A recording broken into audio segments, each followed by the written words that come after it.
কখনো কি ভেবেছেন একটি ছোট্ট বীজের ভেতরে লুকিয়ে থাকে একটি বিশাল গাছের গল্প? এই ছোট্ট আমের বীজটি আজ আমরা মাটির নিচে পুঁতে দিচ্ছি। নিঃশব্দে ধীরে ধীরে মাটির ভেতরে শুরু হয় এক নতুন জীবন। প্রথমে ছোট্ট একটি শিকড় বের হয়, যা মাটির গভীরে গিয়ে শক্তি খুঁজে আনে। তারপর একটি সবুজ অঙ্কুর আলো খুঁজে ওপরে উঠে আসে। সূর্যের আলো, বাতাস আর পানির স্পর্শে প্রতিদিন একটু একটু করে বড় হতে থাকে গাছটি। দিন যায় আর সেই ছোট্ট চারা গাছটি ধীরে ধীরে রূপ নিতে থাকে একটি তরুণ গাছে। সবুজ পাতা বাড়ে, ডালপালা ছড়িয়ে পড়ে চারদিকে।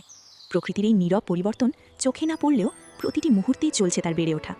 কিছুদিন পর গাছে দেখা দেয় ছোট ছোট কুঁড়ি, তারপর ফুটে ওঠে সুন্দর ফুল, আর সেই ফুল থেকেই জন্ম নেয় ছোট ছোট আম। ধীরে ধীরে সেই আমগুলো বড় হয় আর গাছটি হয়ে ওঠে সম্পূর্ণ পরিপূর্ণ। একটি ছোট্ট বীজ থেকে একটি ফল ভরা আম গাছ। এটাই প্রকৃতির জাদু।